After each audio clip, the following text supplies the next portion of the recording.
Assalamualaikum warahmatullahi wabarakatuh. Hope you're doing well. So, a lot of people try to, I know this word is overused, but gaslight many Americans that, well, it's not really about, illegal immigration. It's about legal immigration. When in reality, we do recognize the fact that a lot of the alt-right says they only want whites in the country and that they prefer white legal immigrants coming. No Chinese. Remember when Marco Rubio said he was gonna get rid of a lot of Chinese students? And then MAGA was like, yay, this is what I voted for. And then you have people say, well, it's about legal immigration. And then MAGA freaked out and had a war with Elon Musk over the tech workers from India, the H-1B visa program. So actually, it's becoming more and more clear. And then, remember, the South African whites who came, they were welcomed with open arms. So the white South Africans were welcomed as refugees. But you do not see the Christians saying, let's invite the Nigerian Christians who are struggling to America as refugees. You only see them say thoughts and prayers. So they open the doors for the white South Africans, but do not open the door for the black third world Nigerians who would need public assistance and help, and, for Christians to actually do what their Bible says when it comes to helping the needy. But I have been following their rhetoric for a while now, and this one is an interesting take that I wanted to share with you. Zoomer writes, you can just deport over 10 million people and have your country back forever. It's that simple. All you need to do is be uncompromising. Demand total re-immigration. Now, Homeland Security did a post that said re-immigration, so Trump has really, and him and his goons have made the government look even more like a circus joke, and have gotten really nihilistic on what government even is. And I think that the anarchists and even the libertarians had a good point about how much of a joke the government is. I mean, Biden had mental decline and had some really strange people in his cabinet. But under the Obama years and at least the Bush years, there was the facade of like, we're serious people. And then with Biden, you started to see the crumbling, and then I think with Trump, you see the full collapse. And it's really quite sad. You may disagree, but that's how I see it. And so what he means by 10 million people is he's talking about the Latinos who are doing agricultural work and hospitality. They think, get the browns out and make it white, because these secret white supremacists know that liberals, whites, the liberal men and liberal women, they're fine with abortion, And the deeper irony is that a lot of conservatives put their white daughters on birth control and hand rubbers to their sons. So they actually encourage sterile intimacy and don't really push marriage as much anymore. If you look at Charlie Kirk's wife, she was not trad at all. She's prancing around in basically her underwear, which is a bikini, and as a beauty pageant lady. She did music videos and whatnot. She led with her beauty and sex appeal first. She wasn't just covered and, milking a cow and being, with a bonnet on her head. No, not really. She was as modern as ever, and now she's a CEO boss babe. Very feminist. So, it's interesting how they're not really consistent with their values, but they are becoming more consistent with getting rid of the browns and the blacks and the Asians in order to pretend like they're ever going to have some type of white supremacist utopia. And they'll say, this is a Christian country. This is a white Christian country. This is a white man's land. And then you realize how they did conquest upon the tribes. Trail of Tears, and you just look at the past. For example, I have my eldest reading a map of California. You can see how many tribes were here, and you realize, well, the red man lost the war, and the white man took over for a small time. And now you have, because of global travel and America wants to stay with a good economy, you see people from all over the world here. America is not Japan, America is not China, America is not India, where they have this high rate of the same ethnicity. America has always been mixed. You got the Irish, the Italians, the Jays, the blacks, the Mexicans. I mean, subhanAllah, it's just the way it is. But for some reason, a lot of these younger Zoomers, they want to go back to where it's like 17th century whites, but they're not trying to put the women back in their places like that. So it's not really going to work.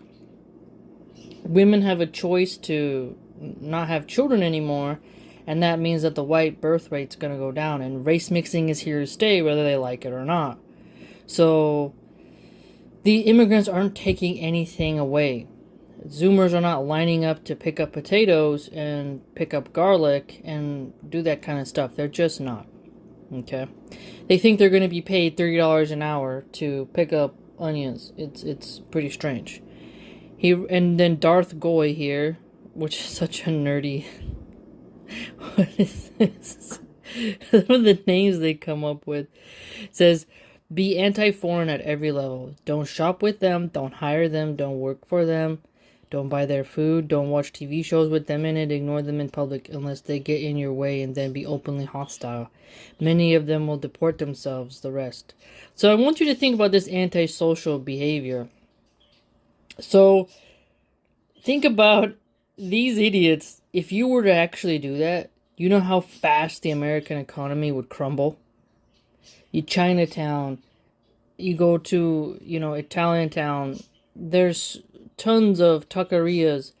And funny part is you'll have a McDonald's and that franchise spot is rented out by someone from, Thailand. There's immigrants everywhere across America. And what he means by anti-foreign is anyone who isn't white. The funnier part is that America does not like Russia on average, and Russians are white. I know some people will be like, but they're Slavs. But think of it this way. The Ukrainians and the Russians are both white, but they don't care that they share the same skin shade, and they do not see their culture as the same. Notice that. They see their countries as distinct, and they're killing each other even though they have the same skin shade. But you have these LARPing, young, childless, unmarried males saying like, hey, yeah, let's just not shop at, convenience stores that are run by non-whites. Let's not, and think about this. Don't shop with them. Okay, so when you go into like Safeway or Whole Foods and there's other races there, you're not going to shop there, so you're only going to shop at places where it's 100% white? What are you even talking about?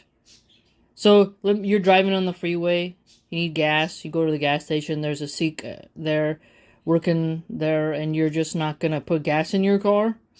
Because there's a Sikh guy there, even though you need it, and you got to get going? Or you have a charging station for your Tesla? And the person who owns the lot is from Sri Lanka.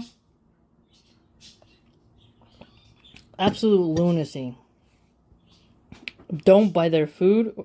Imagine saying don't eat some delicious street tacos or some wonderful carne asada from your local taqueria. That's one of the joys about America is you can get food from all over the world. Puerto Rican, Cuban. Oh man, it's really awesome. Even Peruvian. There's some restaurants of Spain. I mean, think of all the Middle Eastern restaurants in California. SubhanAllah, he's like, no, you must not. I have Amish cookbooks, and you could argue that the Amish have a good, you could say that their cuisine is white people food, right? But there is no Amish restaurants around here. So, you're going to have to eat at home all the time. And you're telling me you're not ever going to eat hummus. You're not ever going to eat plantains. You're never going to have anything ethnic whatsoever. So, it's just going to be saltine crackers, shepherd's pie, and chicken noodle soup. You know what I'm talking about. And don't watch TV shows with them in it. So, no Game of Thrones. No The Waterfront. No Narcos. Like, there's so many great shows that are just fantastic, where you can learn a lesson from them if you're like a movie critic and you're analyzing it and trying to extract the morals from it and see what it's all about. If you watch with a different intent, you know. But imagine saying like no Squid Game, no Black Mirror, because those got foreigners in it. They're not all whites. And then he says ignore them in public. So an Asian grandma needs help up the stairs with her groceries. You're like, nope, you're not white. You're a foreigner. I'm not going to help you. A woman can't, get up because she tripped or something and she has a cane. And you're like, nope, stay on the ground, granny. You're a foreigner. Someone waves hi to you. You don't wave back. A little kid, waves. You don't wave back because they're a foreign kid. I mean, that means you're going to be rude to tourists as well. Because a lot of coastal towns, like New York has tourists. California has a lot of tourists. So you are going to ignore the tourists and then kill that part of the economy, even though so many places are struggling with inflation and some businesses are barely holding on. You want business owners to be like, don't hire someone even if they're qualified because they're a foreigner. You should only hire a local who doesn't have the skill and who you have to train. It's absurd. Absurd. And imagine having a husband who's like, I can't work for that foreigner, honey. So we're gonna have to have some rice tonight. We're gonna have some hamburger helper, and we can't have anything else. We gotta have that for a long time. 'Cause I can't be working for no foreigner. Okay, I know you want some ribeyes, I know you want some lamb, but we can't do it. I gotta take this protest and we gotta just sit and not work for them. That's what we gotta do. And then your wife's like, but I need to eat, honey. I need to eat. I'm pregnant. Please feed me. No, that's what you're gonna have to do. You're gonna have to eat Campbell's soup. You're gonna have to just eat out that can, and that's what we're gonna do, okay? Absolute lunacy, these guys. And their Christian ethos, I bet you this guy's like, Christian Crusader values, yeah. And then you're like, so you think that it's a Christian ethic to be openly hostile to a foreigner? Tell me you haven't read your Bible, okay? Because having courtesy and hospitality is a spiritual act and called common decency. Treat others how you want to be treated, right? And they think that's going to make people deport themselves, when actually it's just going to create more racism and more of internal strife. Imagine if the rest of the world acted like that. Like, you want to be a tourist in China and you're like, this is awesome. And then some Chinese person's like, you get out here. And you're like, whoa, that's not cool, man. How much money would they lose? Quite a lot. Or Greece. Let's imagine you're in Greece and you're just traveling around in Athens. You want to see all the ruins, and then the Greeks there are just rude to you. Like, Spain has been doing that, I think, in Barcelona. They've been having anti-tourist protests, and this is hurting the economy. And you look at that and you're like, okay, so when the tourist money dries up and, the economy starts to flop, and you don't have your large tax revenue anymore, blame yourselves. If you don't want to live in a tourist town, move somewhere else. Because why should every restaurant and business owner suffer without making money because you want to live in a tourist spot but with no tourists? You want to live in a beautiful area, there's a price tag to pay. So, again, I'm glad there's less censorship on X than there is on Instagram or YouTube or Facebook, because we get to see their lunacy and then have some counter messaging for it. So they think that they can just use ICE to round up brown people and that they'll magically get their country back to being white, when feminism is out in the open. Race mixing is easier than ever. They got apps. People are not as bigoted as before. I think that's a great thing. And another question is, what does it mean to be white? You look at the history of like England and France and how much they used to fight each other. White American males went over to fight German white males in World War II. The white American males did not think just because you're pale, burn in the sun, that somehow we're the same or we have the same values. Clearly not. I don't think there's any more World War II veterans alive that are like able to like hold their ground, from my understanding, because that was in 1930s. So I think most of them have passed away. But if you were to ask them, why are you going to fight your fellow white? They'd be like, what? That's ridiculous. They are a different type of political power. They didn't want those German politics in America. That's what's fascinating. And then when you look at how the Irish viewed some of the English for a while, that wasn't good. The potato famine and all that. It's astounding, truly. So they think by scapegoating brown people and immigrants, things will get better when they're not looking at mega corporations, corrupt politicians. They're not looking at the top of the pyramid. They're simply, hey, that guy, he doesn't have this certain work paper permit and he's picking walnuts. That guy's the reason why I can't afford a house and my taxes are too high. He has no control over that, but it's his fault. It's the Latino's fault why no woman wants to marry me and make children and produce white offspring. It's very strange. Quite strange.